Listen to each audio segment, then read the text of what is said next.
50 লোকজন জড়ো করবার একটা প্ল্যান নিয়ে অগ্রসর হয়েছেন। বঙ্গভবন হামলার ব্যাপারে যে পরিকল্পনা যেটি ফাঁস হয়েছে গোয়েন্দা প্রতিবেদনের বরাত দিয়ে, এটির বিষয়টি কি? এটি মূল পরিকল্পনাকারী হচ্ছেন পিনাকি ভট্টাচার্য। তিনি 50 লোকজন জড়ো করবার একটা প্ল্যান নিয়ে অগ্রসর হয়েছেন এবং তাদের যতটুকু শোনা গেছে তাদের কাছে আইইডি থাকবে, ইম্প্রোভাইজড এক্সপ্লোসিভ ডিভাইস, এবং এগুলো ব্যবহার করে অন্যান্যবার যেমন শান্তিপূর্ণভাবে তারা এক ধরনের অ্যাক্টিভিজম দেখানোর চেষ্টা করেছিলেন, এবার সহিংস হয়ে উঠবার সম্ভাবনা প্রবল, এমনটি অনেকে মনে করছেন। এবং এটি পিনাকির পক্ষে সম্ভব, কারণ হচ্ছে is a desperate person, he can do and undo anything. আমি একটা কপি পেয়েছি, সঙ্গত কারণে এখানে আমরা দেখাচ্ছি না। আমি সেখানে তারা বলছে কেমন পরিকল্পনা করে এটি করা হবে। সামনের সারিতে থাকবে নারীরা, তাদেরকে একটা মানব ঢাল হিসেবে ব্যবহার করা হবে। যদি একটু বিস্তারিত বলতেন যে আপনি যা যা শুনেছেন এবং যেই গোয়েন্দা রিপোর্টের নামে যে কাগজপত্রগুলি আমরা পাচ্ছি সেগুলোর সত্যতা কতখানি? দেখুন, এগুলো আমরা সোশ্যাল মিডিয়ামে দেখেছি এবং এমন ভাবে বিপণন হয়েছে, কারা করছে বা করেছে সেটা বোঝার কোনো উপায় নেই, কিন্তু স্টাইলটা অনেকটা সামরিক যে আপনার পরিপত্রগুলো হাজির করা হয় অনেকটা ওই স্টাইলে করা, গোপনীয় লেখা এবং ধরন পয়েন্ট আকারে সেভাবেই আপনার বর্ণনা করা আছে। কিন্তু আমার মনে হচ্ছে এটি প্রচারণার অংশ। যারা এই কাণ্ডটি করতে চাচ্ছেন তারাও করে থাকতে পারেন, যারা এই কাজটি পছন্দ করছেন না তারাও করে থাকতে পারেন। বেনিফিট অফ ডাউট দেওয়াটা ভালো, তবে এটি যে একটি হীন চক্রান্ত এবং এ ব্যাপারে আর যাই হোক, পিনাকি ভট্টাচার্য কিন্তু কোনো রাগ ঢাক করছেন না। তিনি অলরেডি প্রস্তাব করে ফেলেছেন কাকে রাষ্ট্রপতি পদে বসাতে চান। আবার যারা তাকে চেনে তারা বলছেন যে আসলে বিএনপি কে পেসিফাইড অবস্থায় রাখার জন্য এই প্রস্তাব করেছেন। মূল লক্ষ্য হচ্ছে আমার দেশের যিনি সম্পাদক, সম্মানীয় সম্পাদক মাহমুদুর রহমানকে সেখানে মোতায়েন করবেন। মানে আমি বুঝি না, আমাকে আরেকটু যদি ক্লারিফাই করতেন। আপনার অফিসিয়ালি তিনি বলছেন বেগম, সাবেক প্রধানমন্ত্রী বেগম খালেদা জিয়াকে, মাননীয় প্রধানমন্ত্রী ছিলেন, তাকে রাষ্ট্রপতি হিসেবে দেখতে চান তিনি বঙ্গভবনে, আমাদের মহামান্য রাষ্ট্রপতি শাহাবুদ্দিন চুপ্পু মহোদয়ের স্থলে। কিন্তু মূল চিন্তাটা হচ্ছে একটা সময়ে বলা হবে যে তিনি তো আসলে এখন মাত্র আপনার চিকিৎসা শেষে দেশে ফিরেছেন, সুতরাং তার বিশ্রাম দরকার। এই কাজটি করতে পারবেন মাহমুদুর রহমান, যিনি আমার দেশ পত্রিকার সম্পাদক, নির্যাতিত হয়েছেন ইত্যাদি নানান রকম ভাবে এই বিষয়টি ড্রাম আপ করার একটা চেষ্টা বা চিন্তা আছে। মানে এটাও সেই জাদুকরের মতো আস্তিনের নিচে এটা লুকোনো আছে, পরে বের করবেন, এরকম আর। ওকে, এমনিতে তো যখন কোনো ষড়যন্ত্র বা গোপন পরিকল্পনা ফাঁস হয়ে যায় তখন ধরে নিতে হয় ওটা আসলে বাস্তবায়ন হয় না সাধারণত এরকম। এখন ধরুন পিনাকি তো ছেড়ে দেওয়ার লোক নন, হতোদ্যম হবার লোক নন। তিনি পারসিস্টেন্টলি এবং কনসিস্টেন্টলি তার কথাবার্তা বলেই চলেছেন, হাত পা নাচিয়ে, এবং যাকে ইচ্ছা তাকে মেলাইন করবার চেষ্টা করছেন, হত্যার হুমকি দিচ্ছেন, এবং তারপরেও কিন্তু তার ফলোয়ারের সংখ্যা কম নয়। খুব সিস্টেম্যাটিক্যালি দীর্ঘদিন ধরে এই বিপণনের কাজটি চলেছে এবং আজ পর্যন্ত আমি ছাড়া আর কেউ তাকে আপনার সবক দেওয়ার চেষ্টা করেনি। আমার মূল দোষ হচ্ছে আমি কেন গায়ে পড়ে তাকে তার ভাষা ব্যবহার নিয়ে সদুপদেশ দিতে গেলাম। আমি বলেছিলাম তিনি যেই ঢঙে যেই ভাষায় কথা বলছেন তা কুশ্রিতা জনিত অপজন, এটি তার ভালো লাগেনি। তিনি আমাকে প্রথমে গালাগাল দিয়ে বলেছেন আমি বিএনপির ফেউ, তারেক সহ, তারেক মানে আমজাওতা পার্টির তরুণ তুর্কি নেতা, তাকেও গালাগাল করেছেন। তারপর তিনি তার দুই লেসপেন্সারকে লেলিয়ে দিয়েছেন, লেফটেন্যান্ট কর্নেল অবসরপ্রাপ্ত মুস্তাফিজ, যিনি পিএনজি পার্সোনাল নন গ্রাটা, এবং এনামুল কবির নামে আরেক ভদ্রলোক। এরা নানান ভাবে দেখেছেন যে তাদের ক্ল্যারিয়ন কলে কেউ সাড়া দিচ্ছে না, মিডিয়া আমাদেরকে ডাকছে, আমরা কথা বলছি, এটি তাদের ভালো লাগছে না। তখন তারা দুর্নীতির স্টিগমা যাতে আরোপ করা যায় সেই জন্য দুদককে ব্যবহার করার চেষ্টা করেছেন, আহ্বান করেছেন। এবং তারপরেও এখন চেষ্টা করছেন যে কিভাবে আপনার বিহাইন্ড দ্য বার ঢুকিয়ে দিয়ে মজা পাওয়া যায়। বুঝতে পেরেছি। এখন সেনাবাহিনী কি করছে, সেনাপ্রধান কি করছেন? দেখুন, এই পিনাকি তো তাকেও হুমকি দিচ্ছেন, তাকেও গালাগাল করছেন, মানে কাউকে ছেড়ে কথা কইছেন না। আমাদের তিন বাহিনীর সর্বাধিনায়ক মহামান্য রাষ্ট্রপতি চুপ্পু মহোদয়কেই তিনি আমলে নিচ্ছেন না, আর বাকিরা তো কোন ছাড়। তার অ্যাটিটিউডটা হয়ে গেছে সেন্ট্রাল আফ্রিকান রিপাবলিক, যেটি বোকাসার পাল্লায় পড়ে সেন্ট্রাল আফ্রিকান এম্পায়ারে পরিণত হয়েছিল, এবং তিনি ফ্রান্স থেকে অর্ডার দিয়ে রাজদণ্ড এবং সিংহাসন বানিয়ে নিয়ে এসেছিলেন এবং নিজেকে তিনি সম্রাট হিসেবে বিবেচনা করা শুরু করেছেন। সেই বোকাসার মতো অবস্থা। জি, ধরেন কিন্তু সেনাবাহিনীর অবস্থাটা কি? তারা এরকম সেনাবাহিনী তারা সতর্ক আছেন, এবং আপনি বলছিলেন যে সেনাপ্রধান বলেছিলেন যে মব ভায়োলেন্স আর সহ্য করা হবে না। তারপরে গতকাল দেখলাম ভোলাতে একজন স্বামীকে বেঁধে রেখে স্ত্রীকে ধর্ষণ করা হচ্ছে, সেই ভিডিও এখন সামাজিক যোগাযোগ মাধ্যমে ভাইরাল। কুমিল্লায় আপনি দেখেন যে এক নারীকে বিবস্ত্র করা হয়েছে মুরাদনগরে। আপনি দেখেন একটি ছেলের ভিডিও দেখলাম, তাকে ছুরি দিয়ে কুপিয়ে কুপিয়ে খুঁচিয়ে খুঁচিয়ে হত্যা করা হচ্ছে। এত বিভৎস নৃশংস। আর একটা ছেলেকে দেখলাম গাছের সঙ্গে বেঁধে তাকে পিটিয়ে হত্যা করা হচ্ছে। আর এক জায়গায় দেখলাম ছুরি দিয়ে কুপিয়ে কুপিয়ে টুকরো টুকরো করা হচ্ছে। মানে এগুলির বর্ণনা শেষ করতে পারবো না, যে এতগুলো ঘটনা একসঙ্গে সামাজিক যোগাযোগ মাধ্যমে ঘুরছে। অসুস্থ হওয়ার মতো অবস্থা। আমি জানি না বাংলাদেশের মানুষ কিভাবে করে এগুলো সহ্য করছে, কিন্তু ঘটনাগুলো ঘটছে। তো আমার সেনাপ্রধান তো বলেছিলেন যে আর সহ্য করা হবে না। তো ওনার সহ্য ক্ষমতা কোথায় গিয়ে পৌঁছলে ওনার মনে হবে যে না, এটাই শেষ? দেখুন, সর্বশেষ যে ঘটনাটি ঘটেছে সেটি হচ্ছে উত্তরবঙ্গে এক কোম্পানি শূন্য যারা দায়িত্বরত ছিলেন তাদের নামে মামলা করার অনুমোদন এসছে। এটি আনপ্রেসিডেন্টেড, এর আগে কখনো বাংলাদেশের ইতিহাসে এমনটি আমরা জানি না। সুতরাং একে একে আপনার ট্যাবু যা আছে, ট্র্যাডিশন যা আছে, সবই ব্রেক করার প্রক্রিয়া শুরু হয়েছে। এবং কোন ফোন আলাপ আমরা দেখলাম ফাঁস হচ্ছে, যেখানে বলা হচ্ছে যে সেনাবাহিনী বা এ ধরনের বাহিনীকে, যারা আইন শৃঙ্খলা রক্ষার দায়িত্বে এখন মাঠে আছেন, তাদেরকে টিস্যু পেপারের মতো ব্যবহার করে ছুঁড়ে ফেলবার একটা মাইন্ডসেট নিয়ে এরা অগ্রসর হচ্ছে। তাই তো। তো আমি যেটা বললাম, সেনাপ্রধান কি করছেন? আমি জানি আপনি প্রশ্নের উত্তরটা দিতে চাচ্ছেন না, কিন্তু আমি জানতেই চাই। মাননীয় সেনাপ্রধান তিনি অবশ্যই তার বাহিনী, তার আন্ডার কমান্ড যারা, তাদের প্রস্তুত রেখেছেন, এবং আপনার এ ধরনের হামলে পড়ার ঘটনা ঘটলে মহামান্য রাষ্ট্রপতি যে তিন বাহিনীর প্রধান, তাকে আপনার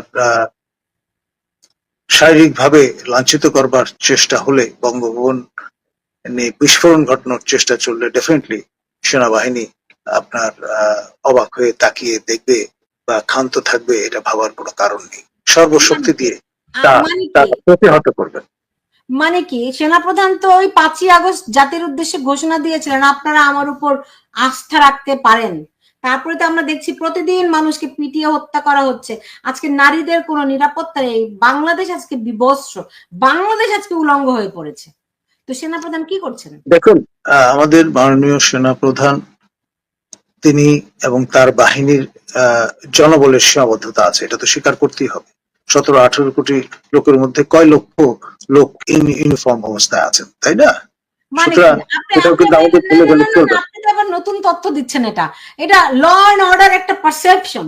আপনার সেনাবাহিনীর উপস্থিতি একটা পারসেপশন। গুলি করার দরকার হয় না, এটা একটা পারসেপশন। তারা তো সেটা ভোতা হয়ে গেছে। কারণ হচ্ছে এই যে দিনের পর দিন আপনি ম্যাজিস্ট্রেসি ক্ষমতা দিয়ে পিপল ইন ইউনিফর্মকে পুলিশি দায়িত্ব দিয়ে বাইরে রেখেছেন। এখন পুলিশ তার যে বাহিনী হিসেবে মোরাল বা মনোবল ভেঙে পড়েছে, এটা তো স্বীকার করতেই হবে। এখন পুলিশের কাজ তো সেনাবাহিনী দিয়ে হবে না। একটু সিভিল পাওয়ার, তারা তাদের উপস্থিতি বজায় রাখছেন বলে এখন পর্যন্ত একটা ধামাচাপা অবস্থা চলছে। এবং আজকে তারা যদি প্রত্যাহার করে নিয়ে যান নিজেদেরকে, সেনা ব্যারাকে ফিরে যান, পুরো দেশ কলাপস করবে। এতে কোনো সন্দেহ নেই। আপনার আইনের শাসন কিন্তু সেনাবাহিনীকে যতটুকু মাঠে ন্যূনতম অস্বীকৃতিও থাকবে না। সেনাবাহিনীকে মাঠে রেখে পুতুলের মতো দাঁড় করিয়ে তিনি তো বাহিনীকেও ধ্বংস করছেন। এর দায় ডেফিনেটলি মাননীয় প্রধান উপদেষ্টার, কারণ তিনি প্রতিরক্ষা মন্ত্রণালয়ের দায়িত্বে নিয়োজিত। তাকে সহায়তা করার জন্য সেখানে যুক্ত হয়েছেন আমাদের মাননীয় নিরাপত্তা উপদেষ্টা খলিল রহমান। তারা কিন্তু দায় এড়াতে পারেন না। ডেফিনেটলি পলিসি ডিকটামটা তো তাদের কাছ থেকে আসছে। আমরা দেখলাম যে নিরাপত্তা উপদেষ্টা খলিলুর রহমান গেলেন চায়নাতে, যেখানে যাওয়ার কথা ছিল সেনা প্রধানের। তো বিষয়টি কি দাঁড়ালো? এখন অ্যাজ পার র্যাঙ্ক স্ট্যাটাস মন্ত্রী মর্যাদায় যিনি আসীন আছেন, তিনি প্রোটোকল ওয়াইজ ওপরে, এটা যিনি আন্ডার কমান্ড হিসেবে থাকবার কথা তিনি ওপরে। ফলে যা হবার তাই হচ্ছে। আপনার মন্ত্রণালয়ের নিয়ন্ত্রণ এমওডি, মিনিস্ট্রি অফ ডিফেন্সের নিয়ন্ত্রণ তো প্রফেসর ইউনুস এবং তার আপনার সহযোগী খলিল রহমানের। তো তো সেনাপ্রধান তাহলে মানুষকে আশ্বাস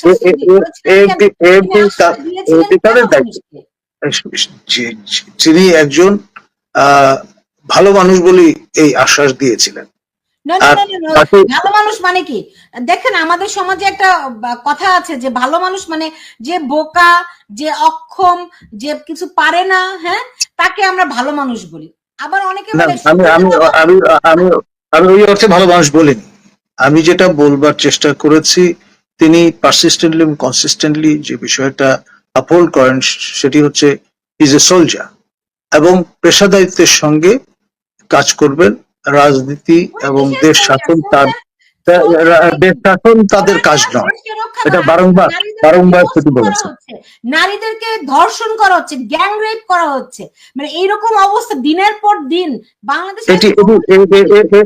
এটি দেখবার দায়িত্ব ইন এ ওয়ে আন্তর্জাতিক সম্প্রদায়ের এবং জাতিসংঘের, এবং সে কারণেই কোন কোন দলের পক্ষ থেকে বলা হচ্ছে যে সামনে নির্বাচন জাতিসংঘের অধীনে আয়োজন করবার। আমাদের প্রতিবেশী রাষ্ট্র মিয়ানমার, কম্বোডিয়াতে জাতিসংঘের তত্ত্বাবধানে নির্বাচন আয়োজন করা হয়েছিল।